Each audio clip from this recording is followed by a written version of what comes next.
نحمده ونصلي على رسوله الكريم أما بعد فأعوذ بالله من الشيطان الرجيم بسم الله الرحمن الرحيم اللهم ربنا انزل علينا مائدة من السماء تكون لنا عيدا لأولنا وآخرنا وآية منك وارزقنا وأنت خير الرازقين صدق الله العظيم۔ محترم سامعین ناظرین، السلام علیکم ورحمۃ اللہ وبرکاتہ۔ آج کے اس نشست کے اندر میں نے آپ کے سامنے سورۃ المائدہ کی آیت نمبر 114 تلاوت کی۔ یہ وہ عظیم آیت ہے، یہ وہ عظیم وظیفہ ہے اور یہ وہ عظیم عمل ہے کہ حضرت عیسیٰ علیہ السلام کے ماننے والوں پیروکاروں نے عیسیٰ علیہ السلام سے فرمائش کی کہ آپ کی نبوت کو ہم تو مانتے ہیں، تسلیم کرتے ہیں، آپ کی نبوت پر یقین ہے، لیکن ہم یہ چاہتے ہیں کہ آپ کے ہاتھ سے معجزہ ہم اپنی آنکھوں سے دیکھ لیں۔ ہماری یہ خواہش ہے کہ آپ اللہ رب العالمین سے دعا کریں اور ہمارے لیے آسمانوں سے دسترخوان جس کے اندر مختلف قسم کے کھانے ہوں وہ نازل فرمائے۔ بہرحال حضرت عیسیٰ علیہ السلام نے اللہ کے سامنے اپنے ہاتھ بلند کیے اور دعا مانگی، اور حضرت عیسیٰ علیہ السلام کی دعا کو اللہ نے قبول فرمایا۔ تفصیلی روایات میں آتا ہے آسمان پہ بادل نمودار ہوئے اور ان بادلوں کے اندر فرشتے ایک دسترخوان اٹھا کر لائے عیسیٰ علیہ السلام کے پاس، اور اس دسترخوان کے اندر یہ چونکہ جنت کا کھانا تھا، جنت کی نعمتیں تھیں، اس کے اندر گوشت تھا، روٹیاں تھیں، زیتون کا تیل، سرکہ اور نمک اور باقی اشیاء تھی، اور اس دسترخوان کے کھانے کا یہ تاثیر اور یہ اثر تھا۔ فرمایا کہ جو غریب کھاتا تھا وہ امیر ہو جاتا تھا، اس دسترخوان سے جو بیمار کھاتا تھا وہ شفا یاب ہو جاتا تھا۔ اس لیے اس آیت کے اندر اللہ نے بڑی تاثیر رکھی ہے۔ یہ سورۃ المائدہ کی آیت نمبر 114،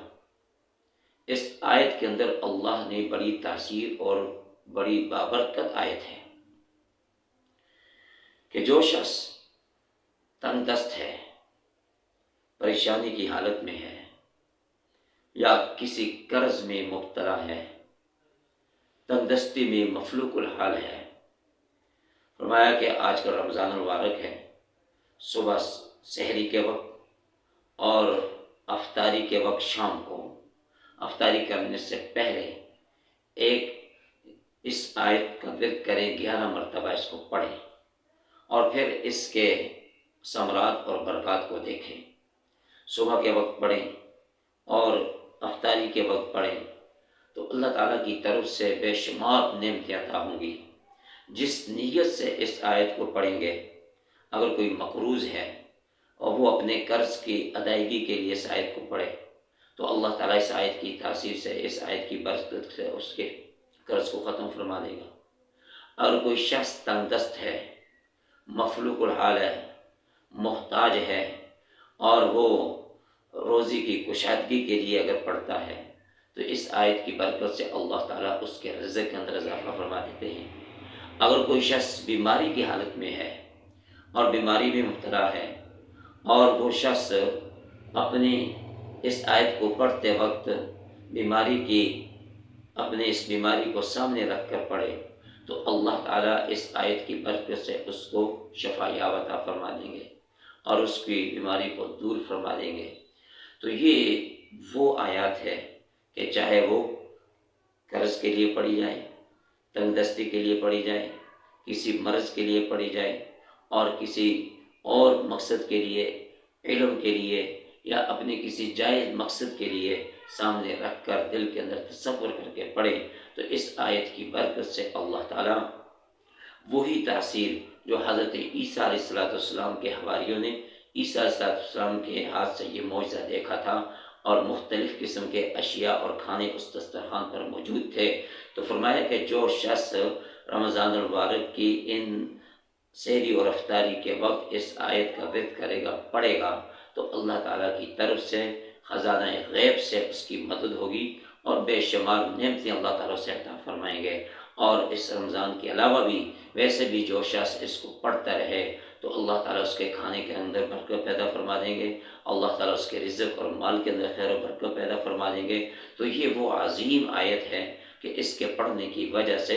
اللہ تعالیٰ اپنے اس بندے کو فرمایا کہ مالداری میں تبدیل فرما دیتے ہیں، اور اسی طرح اس آیت کی برکت سے اللہ تعالیٰ اس کی مشکلات کو حل فرما دیتے ہیں، کہ جس طرح کے تفصیلی روایات میں آتا ہے کہ اس دسترخوان کا یہ خاصہ تھا کہ جو بیمار کھاتا تھا شفا یاب ہو جاتا تھا، اور جو تنگ دست اس دسترخوان سے کھاتا تھا تو وہ خوشحال ہو جاتا تھا۔ اور اس وقت سے لے کر قیامت تک، چونکہ یہ قرآن کا حصہ ہے، قرآن کی یہ آیت ہے، اور اس کی تاثیر جس طرح اس وقت موجود تھی قیامت تک موجود رہے گی، بشرطے کہ ایمان اور یقین کے ساتھ اگر ہم اس آیت کی تلاوت کریں گے، اس آیت کو پڑھیں گے، تو اس کے یہ ثمرات اور برکات ہوں گے۔ اور دوسرا عمل یہ ہے کہ اس آیت کو روزانہ 100 مرتبہ پڑھنے کا معمول بنا لیں، کہ جو شخص اس آیت کی تلاوت کرے گا، اس کو روزانہ 100 مرتبہ پڑھتا رہے گا، زندگی بھر وہ کبھی محتاج نہیں ہوگا، وہ کبھی تنگدست نہیں ہوگا، اور وہ کسی غیر کا محتاج نہیں ہوگا۔ تو دعا فرمائیں کہ اللہ تعالی ہم سب کو جو کچھ کہا سنا اس پر عمل کرنے کی توفیق عطا فرمائے۔ وآخر دعوانا ان الحمد للہ رب العالمین۔